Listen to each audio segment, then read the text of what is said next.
प्रिय छात्रों, नमस्कार। हमारे चैनल इंडिया ऑनलाइन क्लास में आपका स्वागत है। आज हम कक्षा 10वीं के पार्ट 5 को हल करेंगे, जिसका नाम है समांतर श्रेणियाँ। पाठ का नाम है हमारा समांतर श्रेणियाँ। समांतर श्रेणियाँ क्या होती है, समांतर श्रेणियाँ किसे कहते हैं, उदाहरण सहित हम आपको बताएंगे। फिर इसके बाद प्रश्नावली 5.1 के जब हम सवाल हल करेंगे तो हम इसकी परिभाषा बताते हैं आपको कि समांतर श्रेणियाँ किसे कहते हैं। तो सबसे पहले इसकी परिभाषा, उस श्रेणी को समांतर श्रेणी कहते हैं।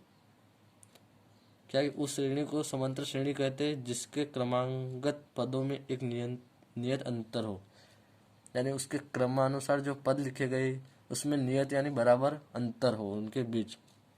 हम उदाहरण से आपको समझेंगे। इस अंतर को श्रेणी का सार्वंतर कहते हैं और जो उसका अंतर है उसको हम सार्व अंतर कहते हैं। और क्रमागत पदों में एक नियत अंतर होता है जिसे हम समांतर श्रेणी कहते हैं।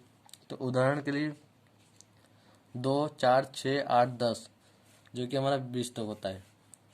तो यह जो है हमारा एक समांतर श्रेणी है। समांतर श्रेणी क्यों कह रहे हैं, क्यों इसमें जो है बीच में जो अंतर इनका वो बराबर है, इसके भी बीच और ये भी बराबर है, यानी इसके बीच 2 का अंतर है तो इसके बीच भी 2 का अंतर है, फिर इसके बीच 2 का अंतर है, इसलिए हम इसको समांतर श्रेणी कहेंगे। पूरे को समांतर श्रेणी कहेंगे। और इसके बीच का अंतर 2 जो है उसको हम सार्वंतर डी, यानी सार्वंतर को डी से दर्शाते, जिसे हम 2 है अंतर इनके बीच का, तो सार्वंतर डी जो है हमारा 2 रहेगा। और यह पूरी श्रेणी हमारी समांतर श्रेणी कही जाएगी क्योंकि इनके बीच समान दूरियां हैं।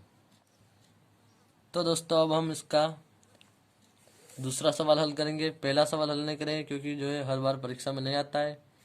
दूसरा सवाल जो है महत्वपूर्ण है, यह आता है, इसलिए हम दूसरा ही हल करेंगे। तो शुरू करते हैं। हमें दिया गया है प्रश्न में कि दी हुई एपी, एपी का मतलब जो होता है हमारा समांतर श्रेणियाँ, शॉर्ट फॉर्म है समांतर श्रेणी का। तो दी हुई एपी के प्रथम 4 पद लिखिए, जबकि प्रथम पद ए, यानी प्रथम पद ए जो हमें दिया हुआ है, सार्वंतर डी उनके बीच का अंतर जो हमें दिया हुआ है। अब हमें जो इनके प्रथम 4 पद जो है ज्ञात करना है। तो पहला सवाल हल करेंगे इसका। तो हम लिखते हैं यहाँ पर पहला जो हमें दिया हुआ है, हल लिखते हैं यहाँ पर हल, जिसमें हमें दिया है ए बराबर 10 दिया हुआ है और डी सार्वंतर जो है इनके बीच का अंतर भी हमें 10 दिया गया है, बराबर 10। तो अब हम इसको हल करेंगे। तो सबसे पहले प्रथम पद जो है हमारा वह ए भी दिया हुआ है, तो प्रथम पद हमारा ए 10 रहेगा। और दूसरा पद जो है हमारा रहेगा ए प्लस डी, डी के गुणे में 1 रहेगा यहाँ पर। तो हमारा डी ए प्लस डी, तो हमारा ए जो है 10 और डी जो है हमारा 10 बराबर करके हम लिखते हैं। ए जो है हमारा 10 रहेगा और फिर डी भी हमें दिया हुआ है प्लस का 10। तो हमारा दूसरा पद जो है हमें प्राप्त होगा 20। अब इसी प्रकार तीसरे पद को ज्ञात करने के लिए हम ए प्लस 2 जो है डी के गुणे में रहे, डी के गुणे में 2 रखेंगे। यहाँ पर एक कुछ नहीं लिख रहा है, यानी एक जो है गुणे में हमारे यहाँ पर, और यहाँ पर रहेगा 2 जो है हमारे गुणे में हो जाएगा तीसरे पद में। फिर ए हमें दिया हुआ है 10 प्लस 2 गुणित 10 बराबर 2 का गुणा हम 10 में करेंगे तो 20 हो जाएगा हमारा। फिर 20 और 10 जो हम प्लस करेंगे तो हमें प्राप्त होगा 30। फिर इसके बाद चौथा पद जो है हमें ज्ञात करना है। तो चौथा पद के लिए इसी प्रकार से ए प्लस यहाँ पर 2 की जगह जो हमारा 3 जो है डी के गुणे में हो जाएगा, बराबर 10 प्लस 3 गुणित 10 बराबर, फिर हम 3 का गुणा 10 में करेंगे तो हमें प्राप्त होगा 30 और प्लस में रहेगा हमारा 10, तो ये हमारा हो जाएगा 40। तो बहुत ही इजी है सवाल दोस्तों। तो अब हमें प्राप्त हो गई है प्रथम 4 पद जो है एपी के, यानी समांतर श्रेणी के 4 पद प्राप्त हो गए प्रथम। तो लिखते हैं हम, अतः समांतर श्रेणियाँ, यानी जो प्रथम श्रेणियाँ हैं हमारी 4, बराबर हमें प्राप्त हुई है 10, 20, 30, 40। आप देख सकते हो इनके बीच जो है समांतर है। तो बहुत ही सरल है, ध्यान से समझे आप, और कोई दिक्कत नहीं आने वाली इस सवाल में आपको। अब हम जो है दूसरा करेंगे। दूसरा हल, जिसमें हमें दिया हुआ है ए प्रथम पद माइनस का 2 दिया हुआ है, और डी सार्वंतर जो हमें 0 दिया हुआ है। डी जो है हमें सार्वंतर 0 दिया गया है। तब हम सबसे प्रथम पद जो हमें दिया गया है वो हम ऐसा कैसे लिख देंगे, ए बराबर माइनस का 2।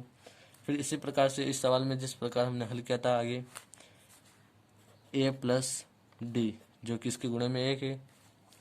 1 का गुणा हम किसी भी संख्या में करेंगे तो हमें वही संख्या प्राप्त होने वाली है, इसलिए लिखने की ज़रूरत नहीं है। ए जो है हमारा माइनस का 2 प्लस डी 0 बराबर हमें प्राप्त होगा 0 माइनस का 2 प्लस होगा तो हमें माइनस का 2 ही प्राप्त होगा।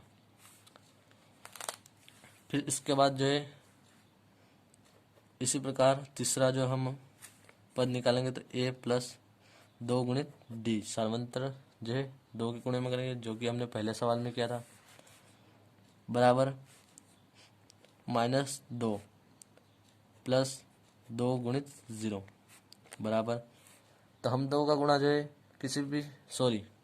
हम 0 में किसी भी संख्या का गुणा करेंगे तो हमें 0 ही प्राप्त होगा। 2 का गुणा 0 में करेंगे तो भी हमें 0 ही प्राप्त होगा। फिर बची हमारी माइनस का 2, फिर लिखेंगे हम माइनस का 2। इसी प्रकार हम अब चौथा पद ज्ञात करेंगे इसका, ए प्लस 3 गुणित डी बराबर, ए हमारा वही का ही रहेगा माइनस का 2 प्लस 3 गुणित डी जो है सार्वंतर 0 हमें दिया हुआ है, बराबर। फिर 3 का गुणा 0 में करेंगे तो हमें वापस से 0 ही प्राप्त होगा।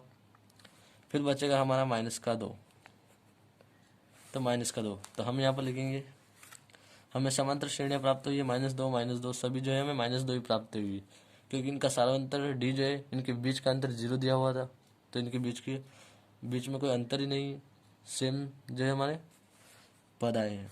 तो यहाँ पर लिखेंगे हम, अतः समांतर श्रेणियाँ जो हमें प्राप्त हुई है बराबर -2 फिर -2 -2 और -2 है। तो आशा करता हूँ दोस्तों आपको सवाल समझ में आ ही गया होगा।